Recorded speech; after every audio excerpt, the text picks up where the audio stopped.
ni mmoja.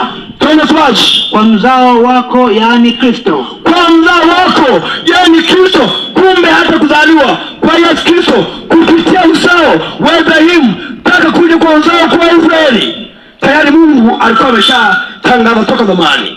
Kupitia wewe jamaa zote za ulimwengu watabarikiwa, kwa maana Yesu Kristo ndiye mbariki wa dunia yote. Ukiangalia sasa, ukitembea na mtiririko vizuri kabisa, na ndio maana dini nyingi tunaamini kwamba moja ya wazee wetu ambao waliokuwa na imani alikuwemo na Ibrahimu. Na ndio maana wakati ambao tunaita kwamba Ibrahimu alikuwa ni baba wa imani, na huyu ndiye aliyekuja kuendeleza uzao mpaka tukapata taifa la Israeli pamoja na watu wanaoitwa Wayahudi ambao tajwa kwenye kitabu cha Warumi 11 mstari wa 25 mpaka 26.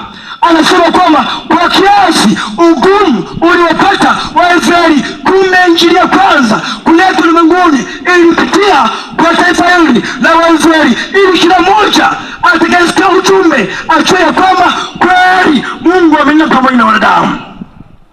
Katika msomaji Warumi 11 tumalizie 26.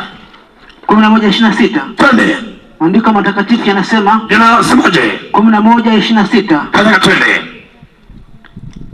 Semaji twende. Biblia inasema twende. Hivyo Israeli wote wataokoka. Na Mungu akasema kama ni basi tangu zamani Mungu amekuwa kinena na taifa, basi Israeli wote wataokoka. Haleluya. Amina. Twende. Kama ilivyoandikwa. Imeandikwaje? Mwokozi atakuja kutoka Sayuni. Kumbe hata Mwokozi atakuja toka Sayuni. Twende. Atamtenga Yakobo na maasi yake. Tena Biblia inasema kwamba Yakobo amependa Israeli ambaye alitengeneza taifa hili la wana wa Israeli. Mungu anasema kwamba atamtenga na maasi yote, atamtenga na dhambi, atamweka wakfu. Hilo agano langu nao. Tena kumbe hili lilikuwa ni agano lake pamoja na taifa. Kumbe taifa ambalo lilifanya maagano na Mungu lilikuwa ni taifa la Israeli. Na ndio maana hata kama kuna mkufunzi yeyote ambaye amesoma Biblia vizuri, lazima atakubaliana kile ambacho anachokiongea. Hakuna kabila lote ambalo lilipewa nchi ya Bwana isipokuwa taifa la kwanza ni taifa la Israeli. Wengine wote tumepata injili toka kwa taifa hili ambalo Mungu alisafisha ujumbe wake ili ya kwamba wanadamu wote tupate injili. Kama utanielewa, hebu sisi tunielewa. Kitabu kile cha Isaya 2 mstari wa 3 unasemaje? Kitabu cha Isaya 2 mstari wa 3 twende. Mstari wa 3. Twende. Maandiko yanasema, yanasemaje? Na mataifa mengi watakwenda na kusema njoni.